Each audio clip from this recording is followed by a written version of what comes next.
অন্যের জীবনটাকে জাহান্নাম বানিয়ে দিয়ে আপনি আবার শান্তি খুঁজেন আল্লাহর কাছে, এত সোজা? এরকম একটা মেয়ে যদি আমার ব্যাটার বউ হতো। আরে আন্টি, একটা মেয়েকে না চিনে আপনার ছেলের সাথে বিয়ে দেওয়া ঠিক হবে না, চলেন তাকে চিনে আসি।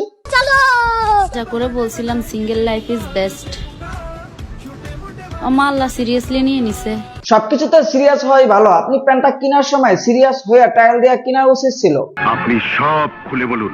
খুলে বলতে গেলে বলতে হয় আপুর প্যান্টের মেজারমেন্টটা ঠিক নেই, প্যান্টটা বেশি উপরে উঠে গেছে। শূন্য হাত শূন্য মন, তারপরও ভাঙতে আসে কিছু আপনজন।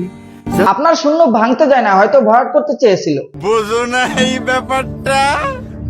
আমার পিঠ পিছে বদনামি করা লোকদের উদ্দেশ্যে শুধু একটাই কথা বলতে চাই, carry on, I don't care. আপনার হট লুকিং দেখে ছেলের তো প্রেমে পড়ার কথা, বাট আপনাকে ছেড়ে চলে গেল কেন? গানের সাথে সাথে স্যাড ভিডিওর অ্যাক্টিং করি, এখন সে ভাবছে আমার ব্রেকআপ হইছে। বেডি মনে হয় দিনের বেলা নেশা করছে, লেবু খা। অ্যাক্টিং নাকি সত্যি ব্রেকআপ হয়েছে একটু যাচাই করি। জানো তুমি আমাকে এক আকাশ পরিমাণ ঠকাইছো। এত কান্নাকাটির পরও আপনি তাকে বুঝাইতে পারলেন না, সত্যি অনেক খারাপ লাগতেছে। সে আমার হয়নি, তাতে আমার কোনো আফসোস নেই। আফসোস তো হবে সেদিন যেদিন সে তার সব থেকে প্রিয় মানুষকে হারাবে। উফ, কি মায়া। আপনার অভিশাপ কাজে লাগবে না, কারণ সে অ্যাক্টিং করে। আচ্ছা,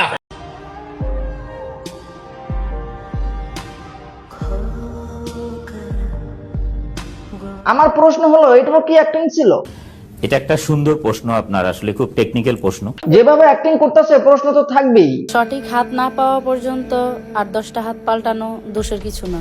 হাত বদলাতে তো একটু সাবধানে থাকবেন, কারণ সবার হাত ভালো না। কিছু মানুষ আমাকে দেখতেও চায় না, কিন্তু নজর আমার উপরেই রাখে। চুতিয়া মানে হলো তার এই দোষের কারণেই তাকে ছেড়ে সবাই চলে যায়। যোগ্যতা নাই আমার বালের, সে ভাবে সে আমার লেভেলের। আমি বলি কি মামুনি নেশা কাটে নেই। নেশা কাটছে কিনা জানি না, তবে আপনার বাল কাটা দরকার। মানে এটা কোনো কথা? এটাই কথা, মানুষের সাথে বালের তুলনা দেয়, এত বড় বাল না রেখে কাইটা ফেলানো উচিত।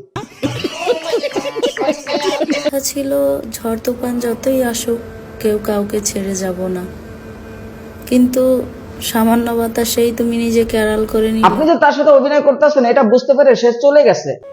কিছু সম্পর্ক ভাড়া করা বাড়ির মতো, তাকে তুমি যতই সাজাও তোমার হবেই না।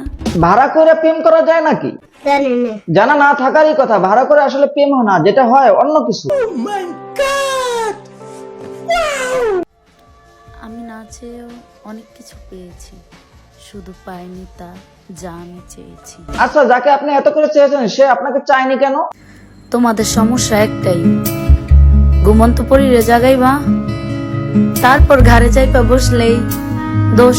এবার বুঝতে পারছি কেন সে আপনার সাথে থাকতে চায় না।